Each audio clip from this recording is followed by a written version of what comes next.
Fue el primer jugador negro en la historia del Elche. El mejor jugador de la historia de la selección me dice Gilberto Yerwood. Porque me consideraban un jugador importante para el equipo.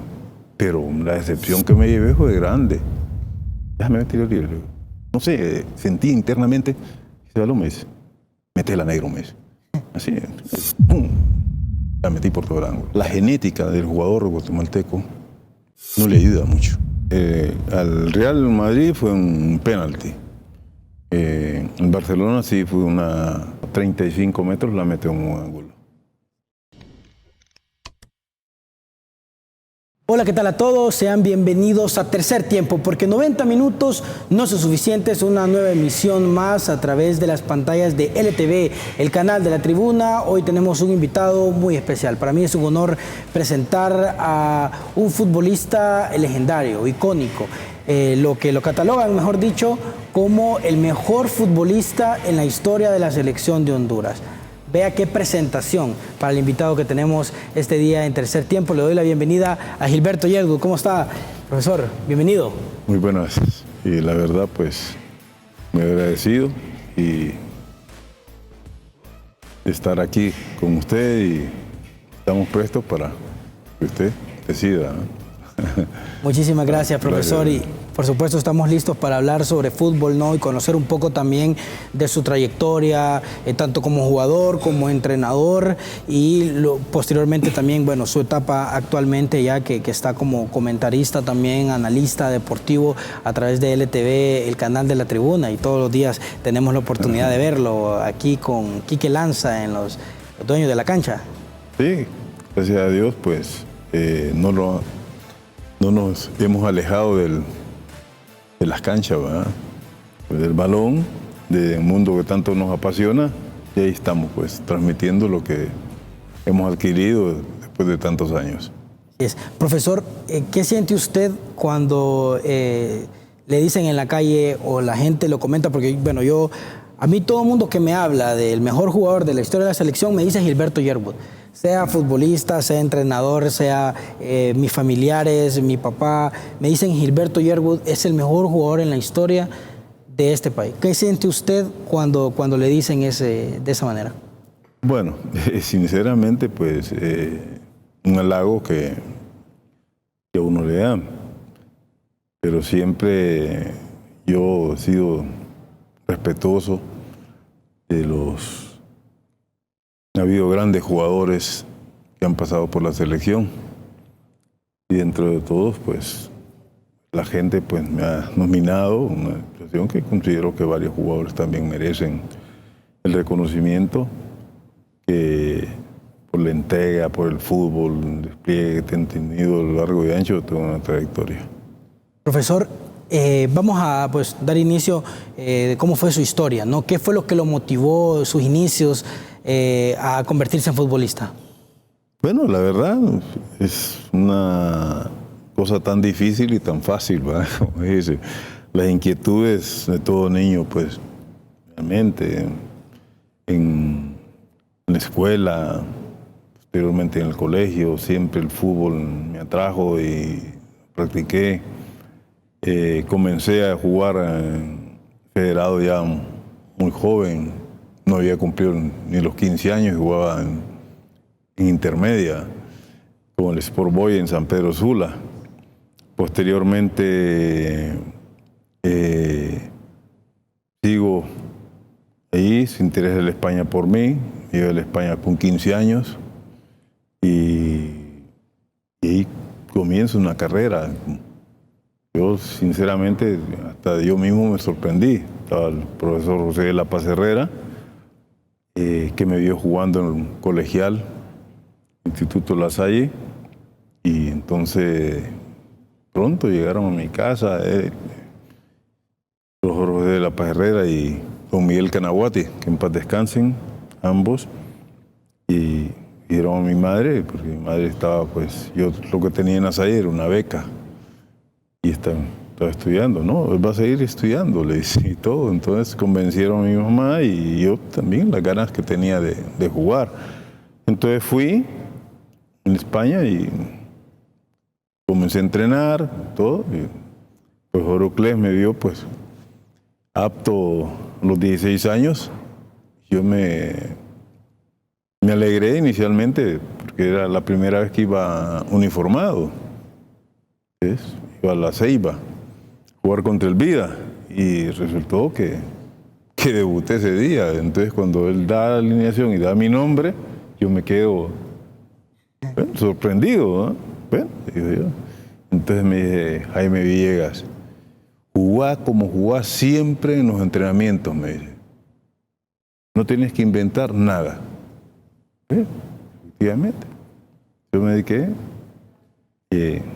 yo por los compañeros y todo, en la prensa, he hecho un buen debut. Y, de hecho, continué mi carrera ya muy, a una edad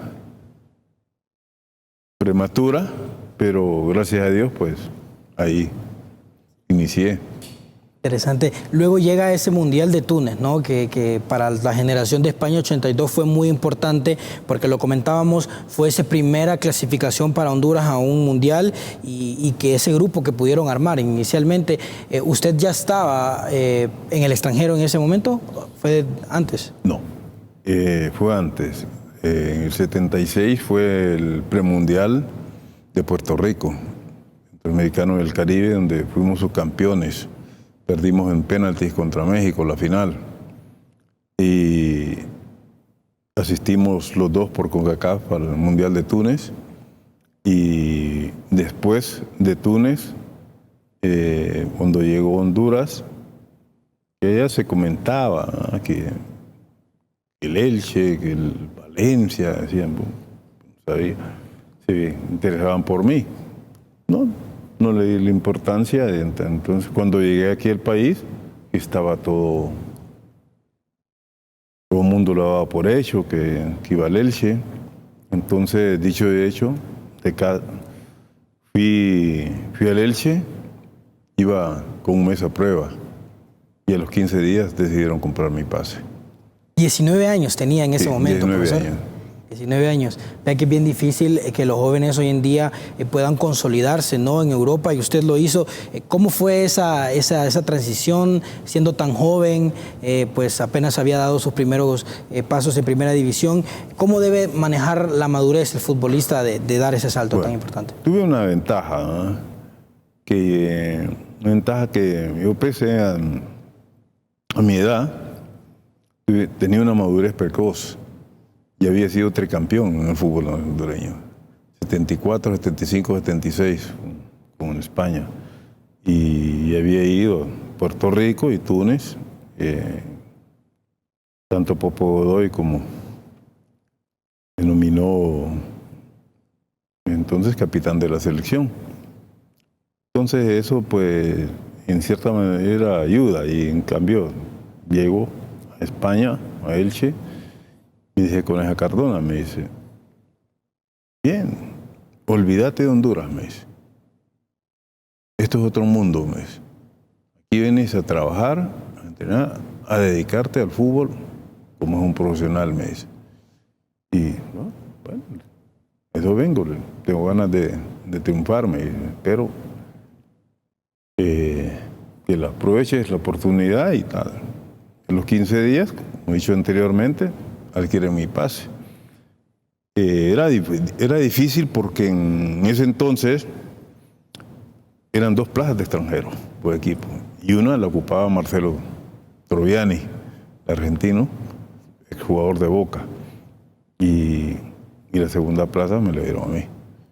Entonces logré poco a poco salir adelante con mucho esfuerzo y mucha dedicación. ¿Qué recuerda cuando llega a ese vestuario de repleto, me imagino, de muchos extranjeros, españoles también? ¿Qué le dicen sus compañeros? ¿Cómo se sintió su primera titularidad en Europa? Bueno, vieron factores que me ayudaron, ¿verdad? Me ayudaron y también pudieron haberme chicado, pero, digamos, en aquel entonces fue el primer jugador negro en la historia del Elche. Entonces, y la gente me tomó cariño y todo, y vio que respondí, y gente me quería enormemente, ¿verdad? Entonces yo iba a una cafetería a Valladolid y un montón de niños y todo pidiéndome autógrafos y todo. Y no era jugador del Elche, pero yo estaba en prueba. Entonces, bueno, y así, paulatinamente, fue mi transición, adaptarme a una sociedad eminentemente futbolística como la española y el aprecio que sienten por el jugador de fútbol, miraban como un artista. Yo, sinceramente, pues, me sentí sorprendido. Entonces, posteriormente, pues, obviamente, me adapté al día a día. ¿Puede contar alguna anécdota, profe, que haya tenido ahí? Bueno, nos comenta eso, de que le pedían autógrafos. El fútbol en España ciertamente se vive diferente, ¿no? Sí. A como se vive aquí en Honduras. Son muy pasionales los españoles. En ese sentido, ¿qué anécdota nos puede contar en su etapa, por ejemplo, cuando usted venía comenzando? Bueno, yo, para el caso, venía comenzando, entonces llegan y una invitación a los jugadores del Elche que quieran ir. Entonces le recibe Marcelo Troviani como capitán del Elche, y entonces me dice: Gilberto, vas a ir. Marcelo, yo no soy jugador del equipo. Que vos sos jugador del equipo, me dice. Vos te vas a quedar aquí en el equipo, me dice. Entonces, fui, efectivamente. La gente, la algarabía, todo, cosas pues, yo no estaba acostumbrado a eso todavía. Había tenido pues, eso pues cuando había sido campeón, una afición de la España únicamente, cuando venimos de Puerto Rico, una selección nacional, pero aquí era otra cosa, ¿no? Entonces a mí me llamó pues poderosamente la atención el vivir esa experiencia. Qué interesante, mire esa. Me imagino que eso le ayudó también muchísimo en el tema de la adaptación, ¿no? Que fuese un poco más pronta de su llegada, bueno, a España, ¿no? Un país netamente futbolero. Profe, y luego se da el llamado primero a las eliminatorias, clasifican invicto y luego al Mundial. Profe, usted llegaba a los estadios que usted visitaba normalmente. ¿Cómo se sintió pues ya vestir la camiseta de la selección en una Copa del Mundo? Mire, en primer lugar, llega la solicitud, la selección, la federación para asistir a las eliminatorias, la hexagonal. Pero, desgraciadamente, para mí en ese momento, no existía la fecha FIFA que obligaba a los equipos a ceder a los jugadores internacionales. Entonces me dijeron, nosotros no podemos ceder. O sea, por un lado, una satisfacción, porque me consideraban un jugador importante para el equipo, pero la decepción que me llevé fue grande, porque era la primera vez que iba a integrar una selección mayor y todo, y representar a mi país. Y me estaban privando de esa situación.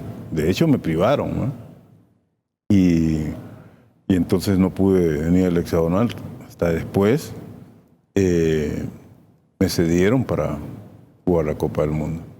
Qué complicado, ¿no? Qué difícil esa anécdota muy interesante que nos comenta, que hoy en día, bueno, si lo comparamos con la actualidad, que hay muchos futbolistas que a veces no quieren venir a la selección. Imagínese usted en ese momento, me comenta que se sentía muy mal por no poder representar al país. Bueno, en ese sentido hace bastante contraste, claro, ¿no? Con esos jugadores que hoy en día, no, que me quiero quedar en el equipo, y cuando reciben un llamado de la selección.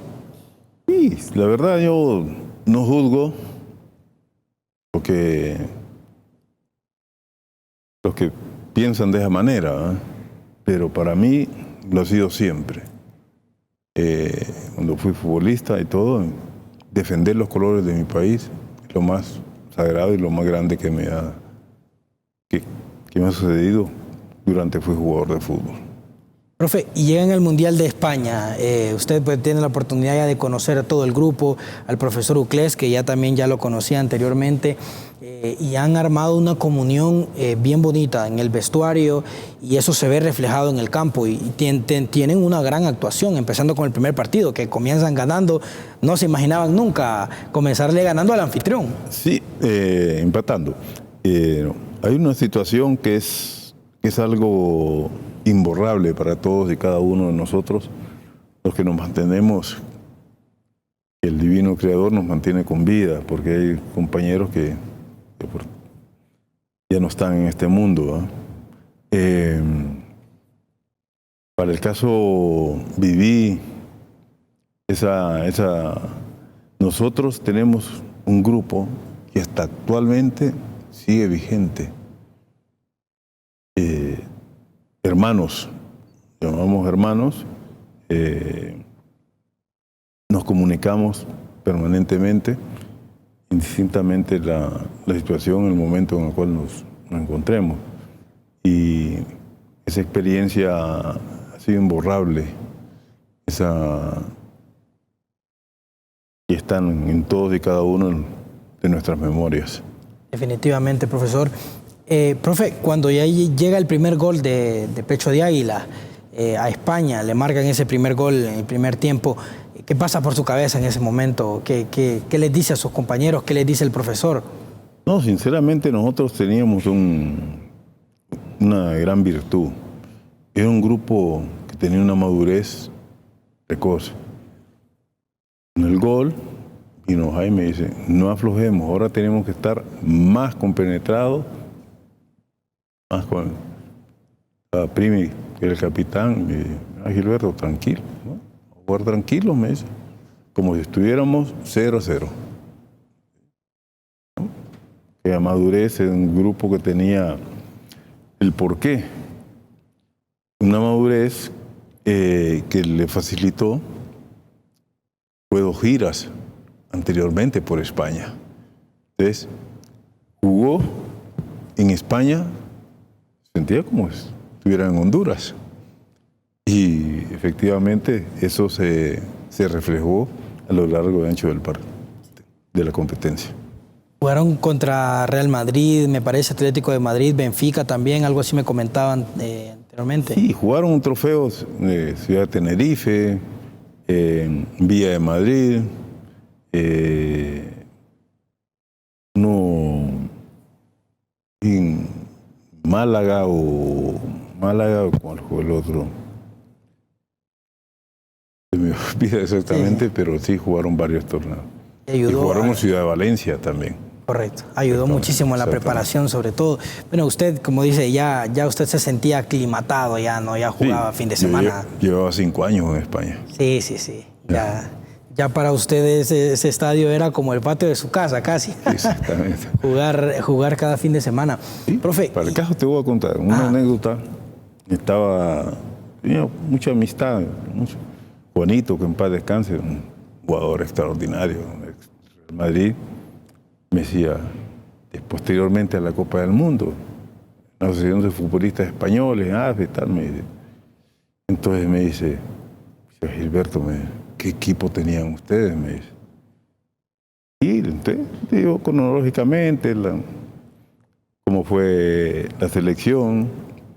La selección funcionó como un equipo, se cogió, la concentración, casi 3 años estuvo. ¿Cómo? Casi 3 años. Con razón, me dice. Van de memoria, me dice. No, sí, a ese equipo únicamente llegué yo. Era el único jugador hondureño que jugaba en el exterior en ese entonces. Complementar la unidad y la comunión que había. Pero para mí no era ninguna novedad, porque yo nací con ellos. Correcto. Entonces, me sentía fenomenal. Definitivamente que sí, grandes historias, ¿no? Y anécdotas que pudieron vivir ustedes en España 82 y que sin duda alguna, bueno, se vieron reflejadas en el campo, ¿no? Y esa gran actuación que me parece fue bastante digna. Era la primera actuación de Honduras en una Copa del Mundo y dejaron el listón bastante alto. Vea que después se volvió a un mundial hasta en el año 2010. Profe, tenemos muchas más anécdotas que contar, muchas más experiencias. Vamos a hacer nuestra primera pausa comercial en esta emisión de Tiempo de Juego con la leyenda Gilberto Yearwood, que nos acompaña este día en tercer tiempo, porque 90 minutos no son suficientes. Vamos a pausa y ya volvemos con más.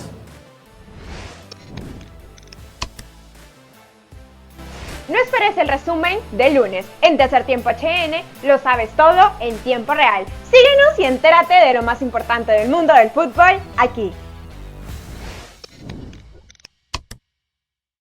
Regresamos a tercer tiempo porque 90 minutos no son suficientes con nuestro invitado especial Gilberto Yearwood, un profesor que mundialista, ya lo hemos presentado, ¿no? con esa categoría, ¿no? Que se merece, una leyenda. Yo seguiré diciendo el mejor jugador en la historia de este país y es un honor pues tenerlo aquí. Profesor, estábamos hablando de su etapa por España, el Mundial, ¿no? La participación. Coméntenos un poco también sobre esa participación que usted tuvo, me contaba tras cámaras, que es de los pocos hondureños que ha podido marcarle al Real Madrid y al Barcelona también. Cuéntenos cómo fue esa contra el Real Madrid, esa jugada. No, realmente fue el tercero. Somos tres. Coneja Cardona, correcto. Mi persona y José Roberto el Macho Figueroa. Los pocos hondureños que le han podido marcar al Real Madrid. El Choco Lozano también le ha marcado al Real Madrid recientemente cuando jugó en el Cádiz. Pero cuéntenos cómo fue ese partido. Ustedes enfrentaron al Real Madrid de Alfredo Di Stéfano, ¿no? Que tenía grandes jugadores, entre ellos Juanito, que nos comentaba anteriormente antes de la pausa. Sí, bueno, al Real Madrid fue un penalti. En Barcelona sí fue salgo de atrás, tiro la pared con Joaquín, me la devuelve y unos 35 metros la mete en un ángulo.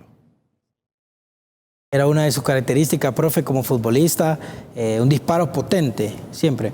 Sí, tenía una pierna derecha que le pega bastante fuerte el balón. Muy privilegiada, muy privilegiada. Ese partido con el Madrid termina 2-2, ¿verdad? Sí. Juegan usted estaba con el Valladolid en ese momento, termina 2-2 y el Madrid termina prácticamente empatando ya sobre la hora, ¿no? Sí. O sea, ustedes iban ganando, empezaron ganando y luego usted con su penal iban en ventaja, ¿no? Exactamente. El final termina dando ese resultado. Algunas de las experiencias que pudo haber que tenido en España, ¿cuál fue un partido que usted dice lo llevo siempre en el corazón, ¿no? que tuvo en sus pasos por España? Mira, sobre todo fue ese partido en Barcelona.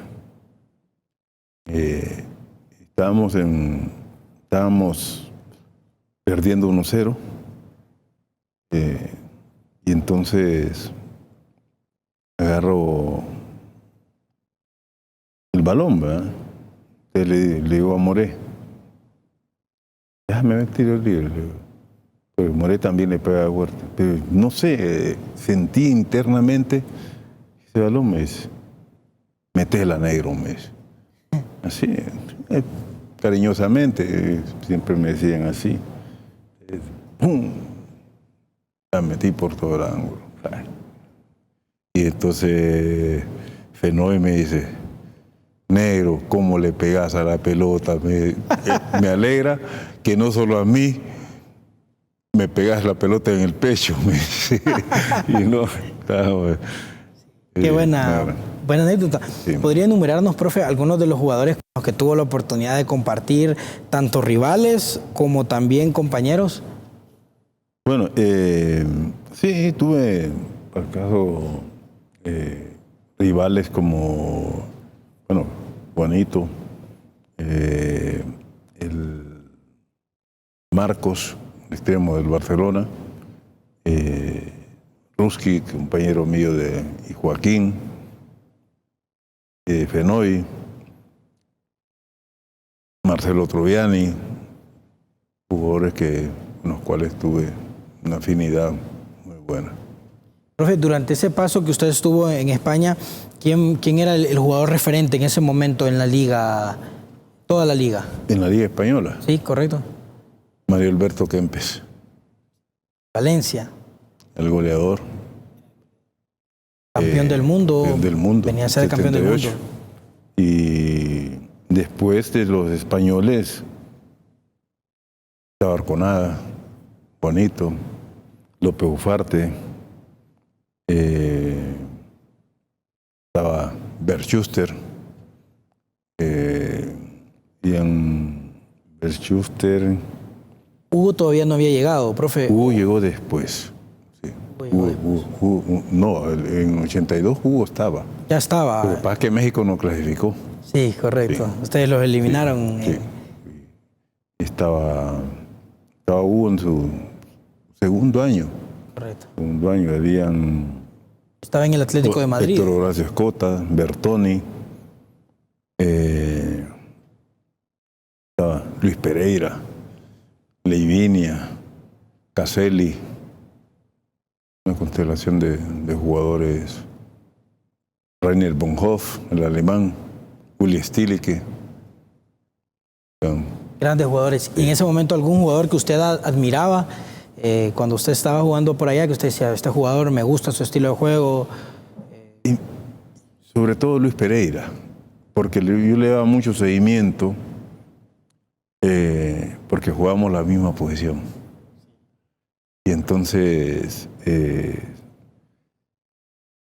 yo salí electo en el equipo ideal de la Liga Española 2 años consecutivos. Justamente con Luis Pereira y con cosas que a uno pues se le quedan bastante en la memoria. Definitivamente. Profe, ¿y en la actualidad algún futbolista que usted vea que se acerque a las características que eran suyas de juego? Un futbolista de la actualidad, que puede ser internacional o del fútbol local, que usted diga, este jugador tiene el toque, jugaba similar a lo que a mí me gustaba cuando yo era futbolista. Me agarran fuera de juego, como dicen. Sí, porque hay, pero jugadores nacionales o...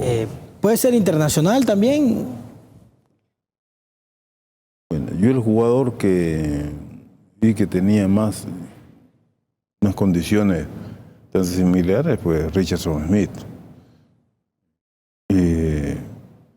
Después han habido jugadores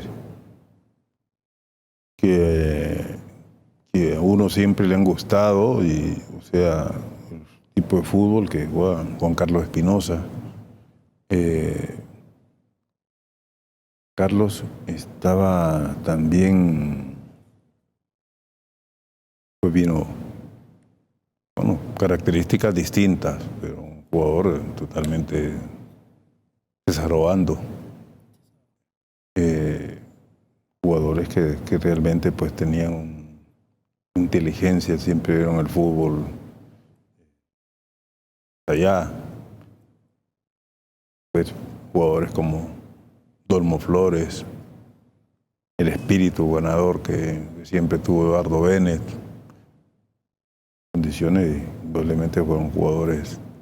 Definitivamente. Profesor, su posición casi siempre fue mediocampista defensivo, siempre tenía proyección al ataque y hubo un momento en el que también jugó como central, ¿no? Sí, es que mis características eran volante que hoy en día se le llama volante mixto. 5. Exactamente, no. El mixto por distinta, creaba y defendía. Entonces, precisamente por eso, entonces siempre atrajo mucho. Yo tenía la cualidad que cuando no tenía el balón, el equipo sabía ubicarme. En la ubicación, el sentido de ubicación, el sentido de quite. Y posteriormente hacía la reconversión. Tenía el balón, pasaba a pensar únicamente en ataque. En ataque. Sí, ¿no? esas cualidades de futbolista, ¿no? Que lo hizo destacar sobre todo en ese fútbol tan exigente como el español. Profe, y luego se da el cambio, bueno, pasan los años, toda una carrera brillante. ¿En qué momento usted ya comienza a pensar, bueno, quiero ser entrenador, quiero seguir ligado al fútbol de esta manera? Yo pienso en ser entrenador cuando estoy por terminar mi carrera. Pasé un momento en el cual medité una situación. El fútbol estaba tocando su etapa final, pero me quiero ir antes de que me cierran la puerta. Siempre me quiero ir antes, pudiendo haber seguido jugando. Y entonces, cuando estaba en Olimpia, ahí pensé, y eso que había sacado el curso juvenil en España. En España, y entonces ya tomé más la decisión. Y entonces, hasta incluso llegó, y cuando tomo la determinación, me dijo, no siempre, termino una temporada, porque cuando yo llego a Olimpia, yo tengo 32 años. Entonces, me dice el licenciado Ferrari, me dice, que en paz descanse, me dice, Alberto, ¿cómo te sientes? Me siento bien, le digo, ¿tú? Bien, todo. Me alegra, me dice. Mírame. Inusualmente, a un jugador en Honduras, mayor de 30 años, firmaba por más de un año. Entonces me dijo, que es la confianza que tengo en ti, me dice. 2 años de contrato. Ya después tengo 34 años. Y entonces termino, entonces me dice, el 2 no fue bien, me dice. ¿Me sientes bien? No, me siento bien. Está bien, unos 2 años más. Entonces cuando finalizo y todo, he jugado la Copa de Oro, eliminatorias y todo, entonces me dice el 2 no quedó bien. Y de paso yo usaba el número 2 en mi camisa. Sí. Entonces, sí, pero ya no, le digo. No, ya mire, le digo. Que lo considero tener una trayectoria bastante larga, le digo. Y me quiero ir yo del fútbol. No, se ve feo después.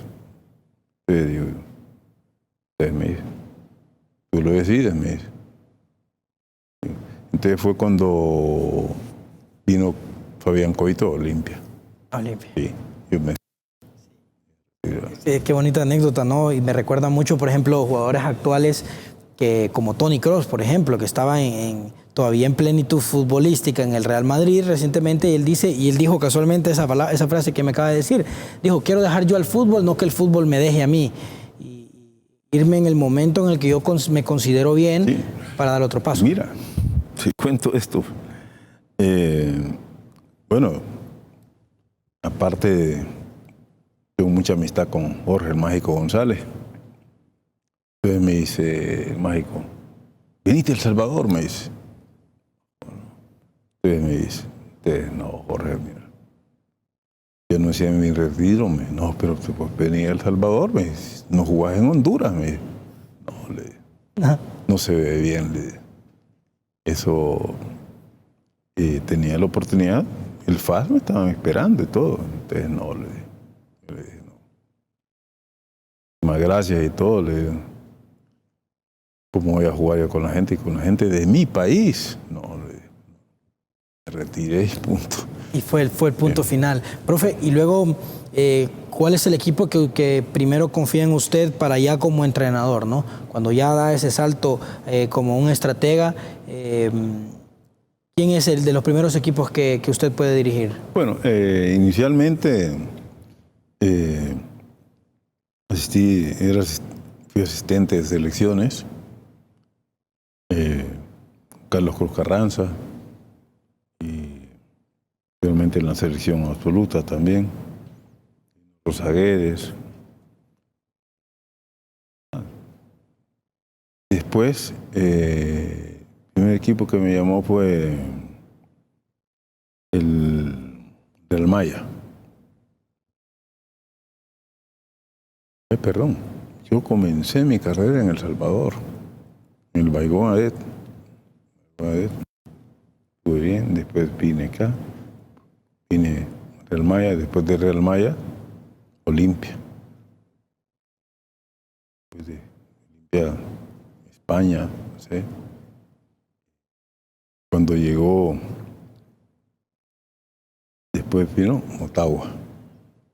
Que fue cuando logramos salir campeones. Fue su primer título en Liga Nacional con el Motagua. Sí, sí. Imagino que fue significativo para usted su primer título como entrenador. Sí, indudablemente significó mucho. Y carrera. Profe, luego se da esa transición, la recuerdo, bueno, estaba yo muy pequeño en ese momento, pero eso quedó como para los libros de historia, la posibilidad que se le da para ser asistente técnico de Primitivo Maradiaga en Guatemala. Estuvieron a un pasito de ese sueño mundialista. Cuéntenos cómo se dio ese llamado. Bueno, con Primi habíamos trabajado aquí, llamado acá con la selección, igualmente. Llegó allá y me llamó y me dijo, mira, estoy con la selección de Guatemala, me dice, cuento con vos, me dice. Está bien, vamos. Sí, fuimos y había una buena camada de jugadores y con mucho apoyo. Vimos pues el Pescado Ruiz, el Pando Ramírez, que el Pando estuvo acá con Motagua posteriormente, un jugadores muy buenos, y allí estuvimos, hicimos la lucha. Nos faltó poco para llegar. Ha sido, bueno, lo más cerca que ha estado Guatemala de clasificar a una Copa del Mundo. Correcto. Con Ramón Enrique y mi persona. Que hasta el sol de hoy se sigue conservando eso, profe, porque hasta ahorita es que Guatemala está compitiendo ya por ir a un mundial, pero ni para Rusia, ni para Brasil, ni para Sudáfrica habían estado tan cerca como estuviesen en esa generación. Sí, es que hay una situación que, a mi punto de vista, Guatemala, la genética del jugador guatemalteco no le ayuda mucho para la alta competencia. A nivel de CONCACAF no tiene ningún problema, pero ya la alta competencia, que se requiere mayor exigencia, correcto, no se han visto favorecidos con ello. Tuvieron, bueno, a ese legendario futbolista, el Pescado Ruiz, que marcó, me parece, tenía un récord de goles que recién lo acaba de superar Cristiano, de 39 goles en eliminatorias mundialistas. Es un goleador nato. Sí. No, precisamente, nosotros agarramos, estaba él, Pando Ramírez, Day Pesarossi, Carlos Romero, unos jugadores, Freddy García, el Loco Rodríguez, una generación que nosotros logramos sacarle un rendimiento muy bueno. Profe, ¿y tiene alguna anécdota especial con estos futbolistas que me menciona, para hacer el caso con el Pescadito Ruiz, en esos partidos finales, ¿no? Donde pues lamentablemente se escapa la clasificación, pero cómo era el discurso, ¿no? Cómo era ese vestuario de Guatemala, qué se decían los futbolistas y qué pasó luego después de que terminan. No, fíjate que es una de las activaciones grandes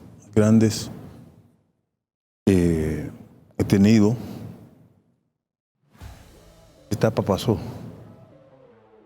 pero fue el inicio de una amistad tan grande con ellos que hasta hoy en día la conservo. Le sigue llevando corazón, ¿no? ¿Podría considerarse, fue uno de sus mayores logros como entrenador, como asistente de entrenador? No, efectivamente, yo he tenido en todos los, aquí, allá, siempre me he llevado muy bien. Siempre he tenido la capacidad que Dios me dio para saber discernir cada situación, ¿Y su darle el lugar que verdaderamente le corresponde. ¿Y su momento más duro como entrenador, profe? Bueno, momentos cuando no logras un objetivo, el cual has trabajado tanto para ello y se te va por pequeños, grandes detalles, ¿verdad? Como muchas veces, pequeños, grandes detalles te llegan a lograrlos. Obviamente que sí. Bueno, vamos a hacer, profe, una pausa comercial. Vamos a continuar con esta charla, ¿no? Muy amena, y nos ha comentado cosas muy, pero muy interesantes, ¿no? De su carrera como futbolista, la leyenda del fútbol hondureño, Gilberto Yerwood. Vamos a una pausa, usted no nos cambie, porque esto es tercer tiempo, porque 90 minutos no son suficientes.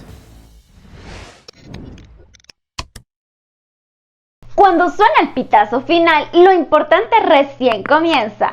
Todo lo que pasa después del partido lo encontrarás en Tercer Tiempo HN, con las nuevas voces del periodismo deportivo. ¿Qué esperas? Síguenos.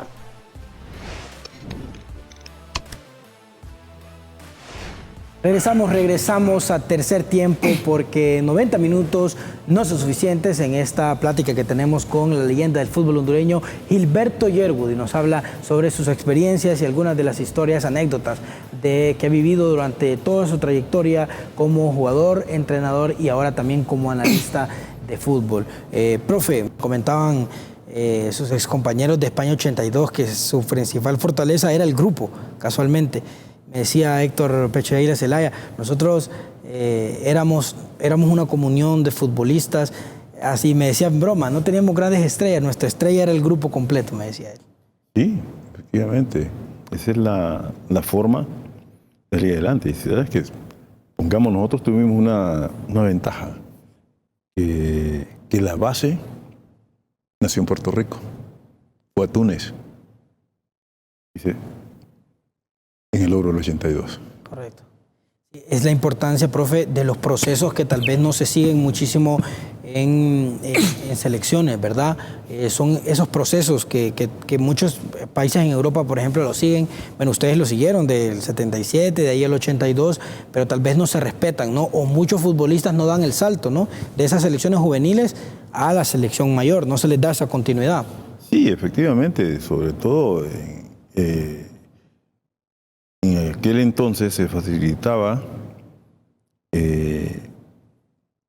porque casi todo el mundo quedaba aquí en el país y entonces era más fácil. Hoy, tantos jugadores salen fuera, concretamente pues yo de ese grupo, el 82, fue el único que salí. Entonces, la integración mía fue totalmente fácil, nuevamente. Y entonces son cosas que tienen que adaptarse a los tiempos, pero hay una situación que es muy clara. El fútbol es el mismo. Siguen rigiéndose entrenamientos, concentraciones, partidos amistosos, partidos de fogueo. Eso no va a variar. Y eso es asumirlo como tal. Profe, agradecerle. Muchísimas gracias. Ha sido un honor poder tenerlo en esta emisión de Tercer Tiempo, y bueno, invitarles a todos también que lo puedan seguir todos los días a través de las pantallas de LTV, el canal de La Tribuna, con Quique Lanza y Luis Guardiola, el análisis, ¿no?, de fútbol nacional e internacional, ¿verdad? Ahí estamos, y siempre prestos, anuentes, cualquier cosa que pueda aportar algo positivo. Y decirles a todos, desearles lo mejor en su futuro inmediato, futuro más largo.